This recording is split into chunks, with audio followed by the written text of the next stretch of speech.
누가복음 2장 14절. The Gospel of Luke chapter 2 verse 14. 신약 성경 89페이지가 되겠습니다. 누가복음 2장 14절. 찾으셨으면 우리 한 목소리로 같이 합독하겠습니다. 지극히 높은 곳에서는 하나님께 영광이요 땅에서는 하나님이 기뻐하시는 사람들 중에 평화로다 하니라. 아멘. 성탄 찬송은 제가 우리 교회에 지금 25년 만에 처음 하는 찬양이었습니다. 올해는 말씀을 준비하면서 어릴 적에 성탄을 준비했던 기억들이 많이 떠올랐습니다.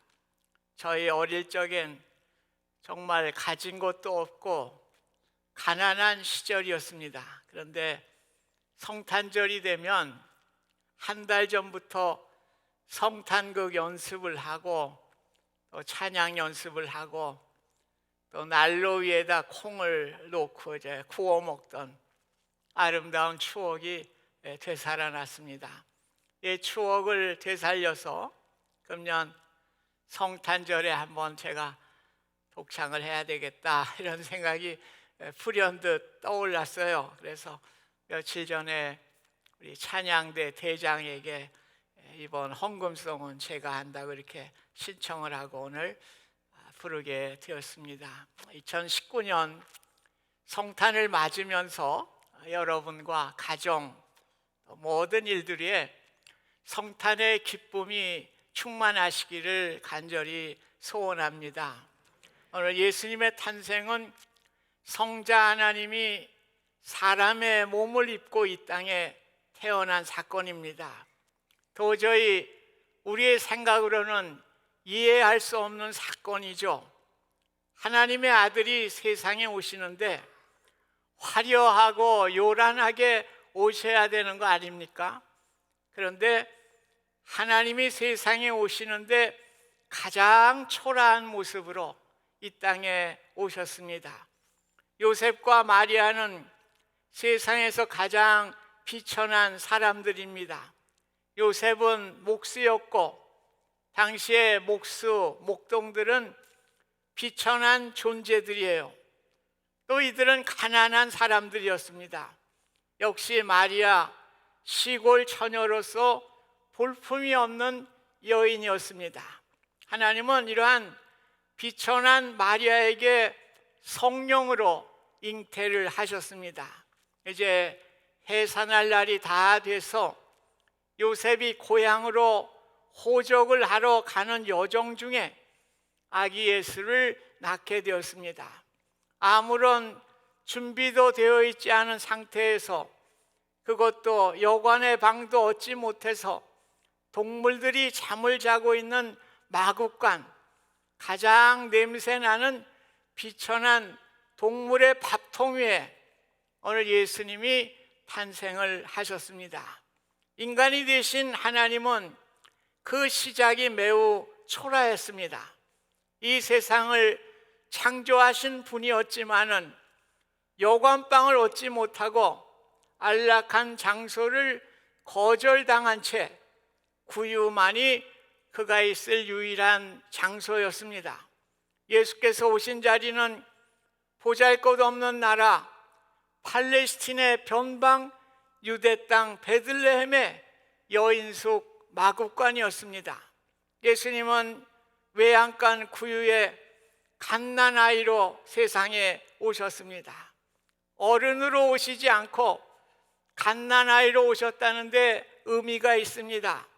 어른들은 단지 나이가 많다는 이유 때문에 옳지 않은 일을 힘으로 밀어붙이려고 합니다.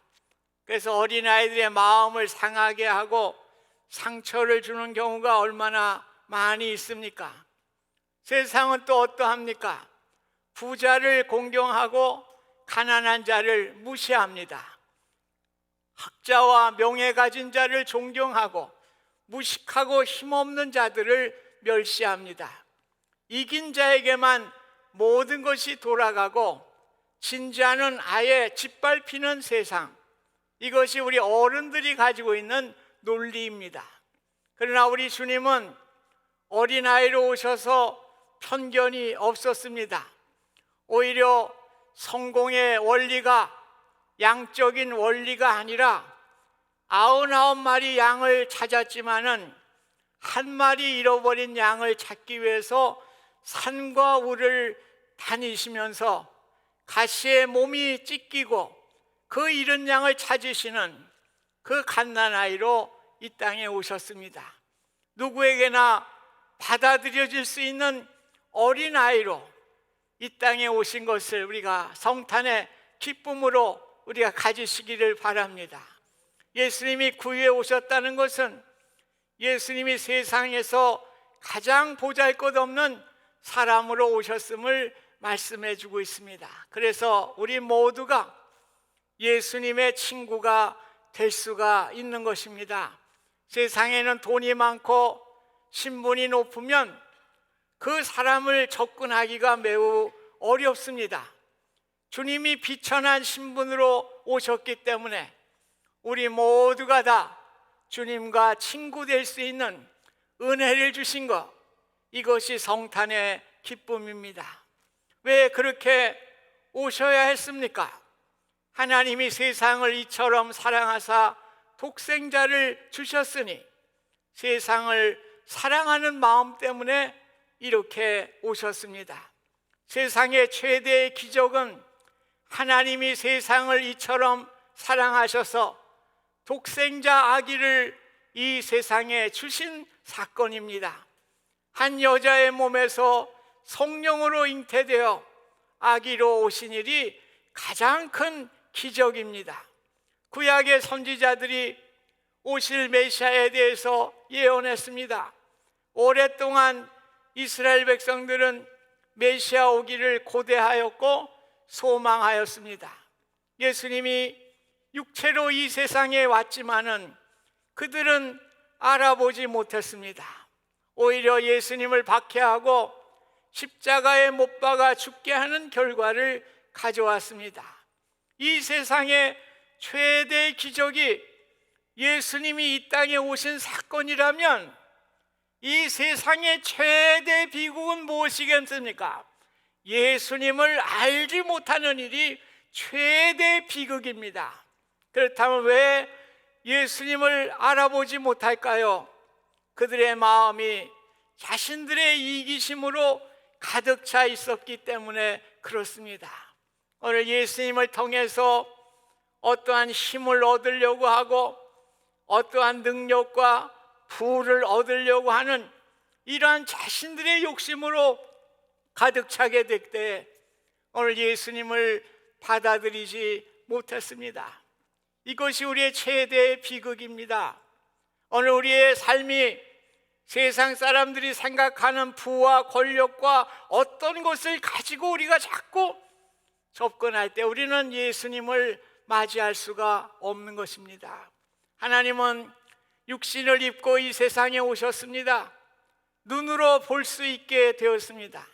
하나님을 볼 수 있고 만질 수 있는 놀라운 기적을 갖게 되었습니다.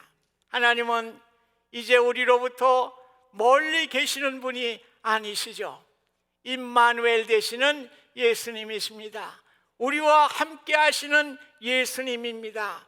우리 성탄절에 나와 함께 하시는 임마누엘 예수 그리스도가 내 곁에 있음을 깨닫게 될 때에 성탄의 큰 기쁨이요 영광이 되는 것입니다. 요한복음 1장 14절에 보면 우리가 그의 영광을 보니 아버지의 독생자의 영광이라고 했습니다. 하나님이 육신이 되어 오신 사건은 하나님 편에서 보면 낮아짐의 사건이지요. 우리 인간의 편에서는 하나님의 영광을 볼 수 있는 영광의 최고점에 달하게 되는 것입니다. 그래서 최고의 영광은 하늘 보좌를 버리시고 이 땅에 오신 예수 그리스도를 보는 것이고 만나는 것입니다. 세상 사람들은 물질을 소유하고 높은 지위에 오르는 세상적인 축복을 영광이라고 생각을 합니다.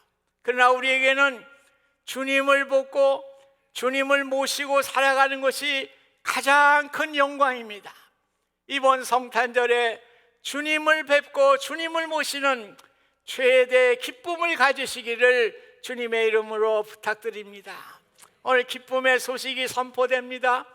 오늘날 다윗의 동네에 너희를 위하여 구주가 나셨으니 곧 그리스도 주시니라.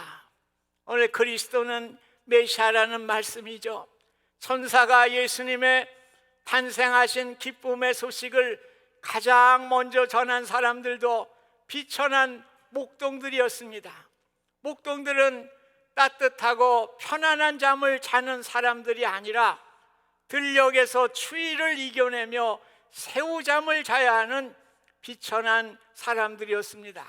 그러나 이 비천한 자들이 가장 먼저 예수님의 탄생의 소식을 듣게 되고 메시아를 최초로 만나는 영광을 누리게 되었습니다. 오늘 신분에 관계없이 우리를 만나주시는 예수님입니다.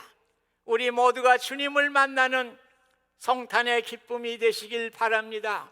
예수님은 말구유에 오셨습니다. 구유는 먹이통입니다. 동물의 밥그릇입니다. 예수님이 구유에 나심은 짐승과 같이 미련한 우리 인생들에게 생명의 양식을 주시기 위해서 오셨습니다. 예수께서 이르시되 나는 생명의 떡이니 내게 오는 자는 결코 줄이지 아니할 터요 나를 믿는 자는 영원히 목마르지 아니하리라. 오늘 인간이 되신 하나님은 십자가에서 우리를 위해서 몸이 찢기시고 모든 피를 다 흘려주심으로 마치 몸은 떡으로 주시고 피는 음료로 주시는 우리에게 영적인 양식이 되었습니다. 유대인들이 예수님의 말씀이 이해가 되지 않았어요. 그래서 이 사람이 능히 자기 살을 우리에게 주려고 하느냐? 그럴 때 예수님이 말씀하시죠. 내가 진실로 진실로 너희에게 이르노니 인자의 살을 먹지 아니하고 인자의 피를 마시지 아니하면 너희 속에 생명이 없느니라. 예수님은 자신의 살과 피를 먹고 마실 때만이 생명을 얻을 수 있음을 말씀해 주셨습니다. 이 말씀은 무슨 말씀입니까?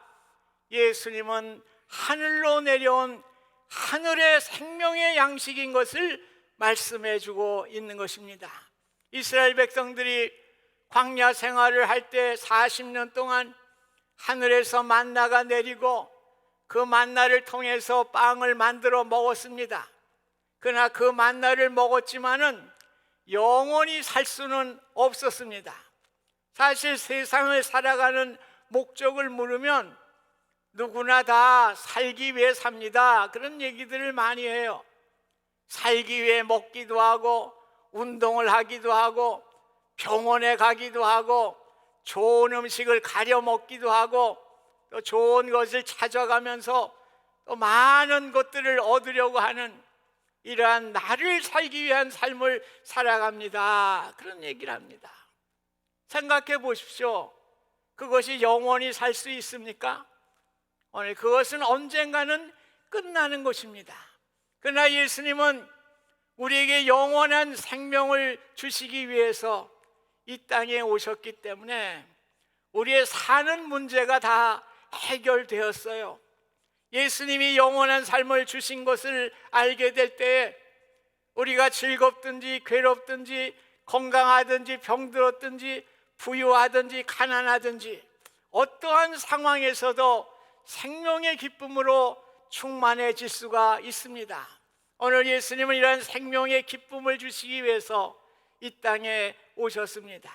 찬송가 93장에 보면 예수는 나의 힘이요 내 기쁨 되시니 이 세상을 떠나갈 때 곧 영생 얻으리 한없는 복을 주시고 영원한 기쁨 주시니 나의 생명 나의 기쁨 주 예수. 오늘 예수 그리스도를 통해서 영원한 생명을 주신 그 은혜를 통해서 우리의 일생이 다가도록 이 땅에 주님이 주신 기쁨을 누리시기를 간절히 소원합니다. 이 땅에 주신 기쁨 중에 하나는 예수님이 종으로 오셨다는 사실이에요. 세상에는 영웅 호걸들이 많이 있죠. 알렉산더, 나폴레옹, 히틀러. 그러나 그 영웅들은 많은 사람을 죽임을 통해서 그 승리의 기쁨을 노래할 수가 있었습니다. 오늘 세상의 승리자들은 사람들을 공포와 두려움으로 가게 하는 절망의 상황이었습니다. 우리가 사람들이 성공하고 유명한 사람이 되고 멋있는 사람이 될 때에 세상적으로 뭐 큰 일을 하는 것 같이 생각하지만은 그렇지 않아요. 그 이면에는 많은 사람들을 어렵게 만들고 절망하게 만들고 고통스럽게 만드는 그 이면이 있다는 사실을 우리가 기억하시기를 바랍니다. 예수님이 이 땅에 종의 모습으로 오셔서 비난받고 손가락질받고 천대받는 사람들의 친구가 되실 뿐 아니라 자신의 삶을 온전히 종으로 헌신하는 삶을 살았습니다. 제자들의 발을 씻기는 종의 섬김으로 각종 병든 자를 치유해 주시는 치유함의 종으로 종국의 십자가에 죽기까지 버림받는 종의 자리에서도 저들의 죄를 용서해 달라고 하는 위대한 섬김의 도를 실천하셨습니다. 왜 그렇게 십자가에 죽기까지 섬김을 하셨을까요? 사랑하기 때문입니다. 사랑은 일방적으로 주는 것입니다. 조건이 없어요. 성탄은 사랑의 계절이라고 우리가 얘기를 합니다. 나를 위해 죽기까지 섬기시고 사랑했던 그 주님이 내 곁에 있어요. 사랑하는 주님이 내 곁에 있다고 하는 사실을 통해서 성탄의 기쁨을 누리시기를 간절히 소원합니다. 14절에 지극히 높은 곳에서는 하나님께 영광이요 땅에서는 기뻐하심을 입는 사람들 중에 평화로다. 그렇습니다. 최고의 영광은 땅에서 누리는 영광이 아니에요. 지극히 높은 곳에 하나님의 영광입니다. 참 평화는 세상이 가져다주는 평화가 아니라 하나님께서 주시는 평화입니다. 세상 나라가 가져다주는 평화는 진정한 평화가 될 수가 없습니다. 오직 하나님 예수 그리스도께서 주시는 평화만이 최고의 평화가 될 수가 있는 것입니다. 다시 말씀드려 진정한 영광과 평화는 세상을 중심으로 살아가는 사람들이 얻는 것이 아닙니다. 예수 그리스도의 오심을 고대하며 기뻐하며 주님을 내 마음에 모시고 살아가는 사람들에게 하나님은 영광과 평화를 허락해 주시는 것입니다. 예수님이 산상수훈의 첫 말씀이 심령이 가난한 자는 복이 있나니 천국이 그들의 것임이라 말씀했습니다. 오늘 심령이 가난한 사람만이 천국을 안고 이 땅에 오신 예수님을 모실 수 있기 때문에 우리의 삶이 천국이 되는 것입니다. 반면에 교만한 자, 권세 있는 자, 부자들은 자신들이 가진 지식을 왕으로, 자신들이 가진 권세를 왕으로, 자신들이 가진 물질을 왕으로 모시고 살기 때문에 예수님을 모실 자리가 없어요. 우리가 성탄절에 무엇을 기다려야 합니까? 매우 중요한 사실이죠. 주님은 아담과 하와로 말미암아 상실된 에덴 동산 낙원을 회복하시기 위해서 이 땅에 낮은 자리로 오셨습니다. 주님은 종국의 십자가에서 자신의 몸을 찢으시고 모든 것을 희생함을 통해서 우리에게 구원을 주셨고 장차 우리에게 누릴 에덴 동산 낙원 천국을 허락해 주셨습니다. 성탄절 구원의 기쁨을 주신 구주로 인해서 진정으로 기뻐하실 수 있기를 간절히 바랍니다. 20절에 보면 목자들은 자기들에게 이르던 바와 같이 듣고 본 그 모든 것으로 인하여 하나님께 영광을 돌리고 찬송하며 돌아가니라. 이게 예배예요. 월십이에요. 오늘 목자들이 와서 그분을 경배할 때 자기들이 보고 들은 것에 인해서 너무나 기뻐하고 하나님께 영광을 돌리고 어떻게 했다는 거예요? 돌아가서 찬송을 드렸다는 것입니다. 예배는 주일 주회전에 나와서 드려지는 예배로 끝나서는 안 되는 것이죠. 오늘 하나님의 은혜와 그 기쁨을 우리가 가지고 가서 삶의 자리에서 찬송하는 것, 이것이 예배의 완성이 되는 것입니다. 예배는 하나님께서 주신 은혜를 우리가 나누는 거예요. 그래서 우리가 메리 크리스마스 이렇게 많이들 얘기를 해요. 무슨 뜻을 갖고 알고, 요즘은 그냥 메리 크리스마스가 그냥 해피 크리스마스 그렇게 하는 것 같아요. 다 의미가 있는 거예요. 메리란 말은 그리스어에서 나온 어원이에요. 그래서 기쁨, 즐거움, 이게 메리라는 뜻을 가지고 있어요. 크리스마스는 뭡니까? 크라이스트, 예수님. 그 다음에 MS, 마스라고 하죠. 원어가 메스예요. 메스라는 말은 미사라는 말도 되고 예배라는 말도 돼요. 그러니까 크리스마스는 뭡니까? 예수님 예배하는 거예요. 그러니까 메리는 기쁨으로, 예수님을 기쁨으로 예배하는 거, 이게 메리 크리스마스예요. 우리는 그냥 일상적으로 그냥 메리 크리스마스 이렇게 하는데, 오늘 우리의 마음에 기쁨이 있어야 되겠습니다.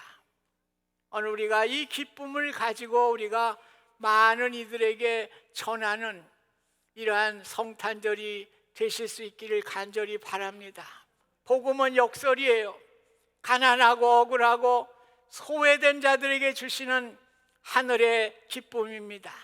우리 가운데 지식이 있고 사회적인 지위와 물질을 가졌다면 우리만 누리라고 주신 것이 아니라 배우지 못하고 가난하고 힘없는 사람들에게 나누어 줄 사명이 우리에게 있습니다.